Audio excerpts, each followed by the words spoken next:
falar com você. Então veja bem, o Silas falando que em 2022 votou no Lula, 2020 melhor. E tá certo, né? Ele votou. Já começa a conversa aqui dizendo o seguinte: errou. Quem votou no Lula, seja quem for, errou. Davi, quando errou, ele não se justificou. A coisa boa de Davi é que quando ele cometeu um assassinato e fez um crime grave, e quando ele foi questionado por Natan, ele disse, ele podia mandar cortar a cabeça do cara, porque ele era rei.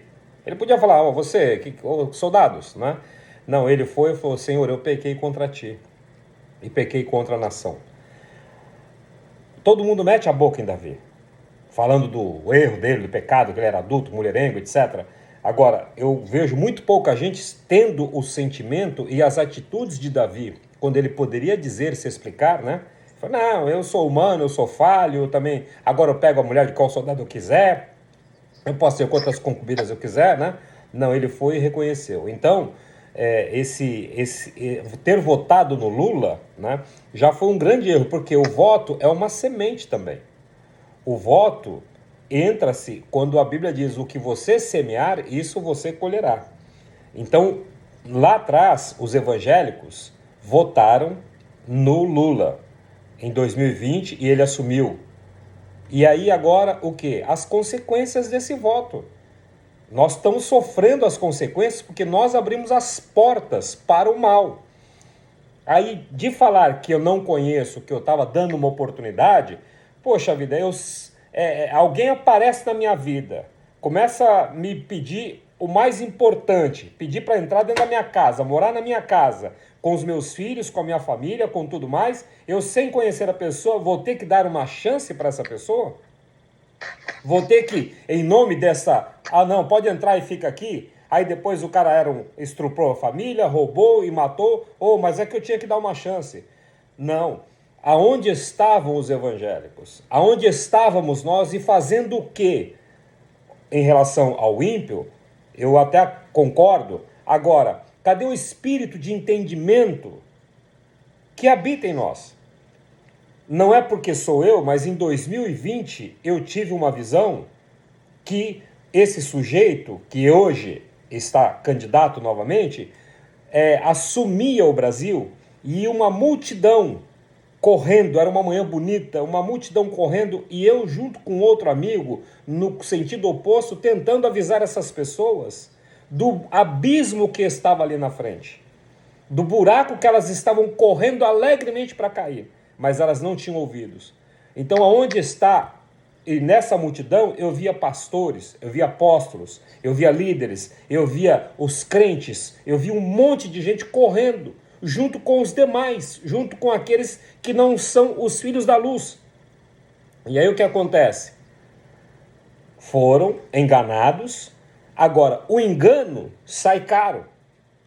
O custo disso, e eu pergunto, em Jó capítulo 33, diz o seguinte: a verdade é que Deus fala, ora de um modo, ora de outro. Ele fala em sonhos, em visões, em profecias. Mesmo que o homem não perceba, ele fala. Então, com certeza, o Espírito Santo estava falando com todos nós, não foi só comigo.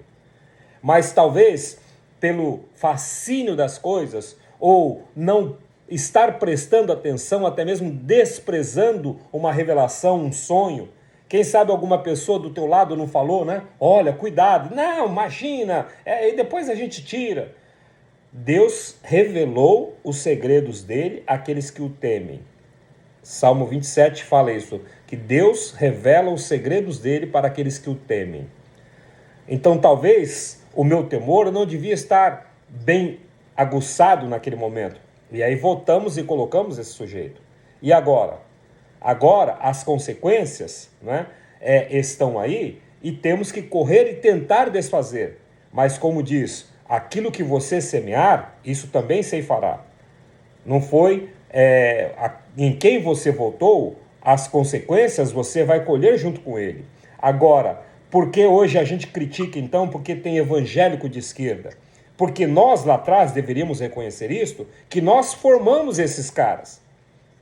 O teu filho, o meu amigo, os crentes da igreja viram a gente ir correndo atrás de Lula, fazendo palanque, levando nas igrejas Silas, Magno Malta, os líderes evangélicos da época, todos correndo, com exceção de alguns, evidentemente, mas estavam correndo fazendo campanha. Então nós lançamos a semente Lula no coração dessa juventude.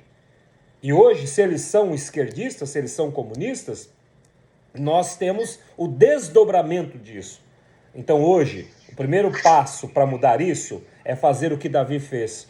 Quando ele reconheceu, quando ele foi revelado que ele tinha sido um assassino de Urias, o seu soldado, o seu amigo, para ficar com a mulher dele, cometendo assim toda espécie de deslizes, ele poderia ter dito assim, olha, é o seguinte, eu vou agora pegar a mulher de todo mundo. Eu sou rei.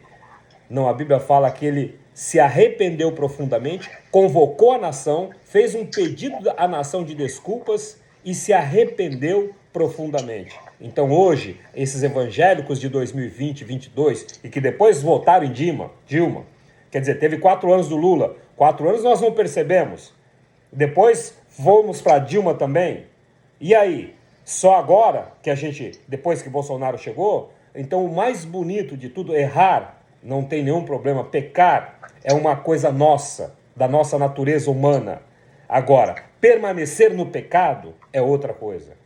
Sabe, chorar, cair, tudo bem, a gente cai. Agora, ficar prostrado é uma opção. Então nós caímos em 2020, depois com mais um mandato dele, que foram 2 mandatos, e aí depois veio a Dilma, e hoje o desespero que é. Então eu vejo que a solução é o espírito de Davi se mover dentro da religião evangélica, transformar o coração dela endurecido, porque o que eu estou vendo hoje não é um arrependimento. É assim, não, foi mal aí. É como se a gente pecasse e chegasse para Deus, Deus, foi mal. Não, é confessar os nossos pecados, buscar o arrependimento e arcar com as consequências. Ainda que com misericórdia, mas arcarmos as consequências. E as consequências estão aí, e o que é pior, se não convocarmos a nação, se não convocarmos o povo evangélico para um arrependimento, porque não é como se diz, como Judas, quando Judas não se arrependeu, Judas fez o quê? Judas ficou com remorso.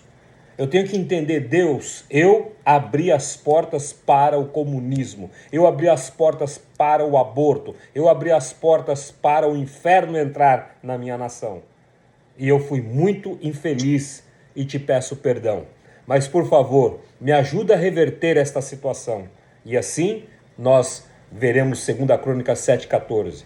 Se o meu povo, que se chama pelo meu nome, se humilhar, orar e se arrepender dos seus caminhos, dos seus votos passados, se arrepender dos seus caminhos e vestir-se com jejum, então descerei dos céus e sararei a sua terra. A terra aí é eu, é você, não é o solo brasileiro. Nós viemos do pó da terra e nós precisamos voltar a arrepender-se e dizer, Senhor, sara a minha vida. Não é sara a do outro. O outro também está doente, mas eu tenho que primeiro sarar a minha para depois poder sarar alguém. Que assim possamos caminhar nessa visão e nessa revelação em nome de Jesus.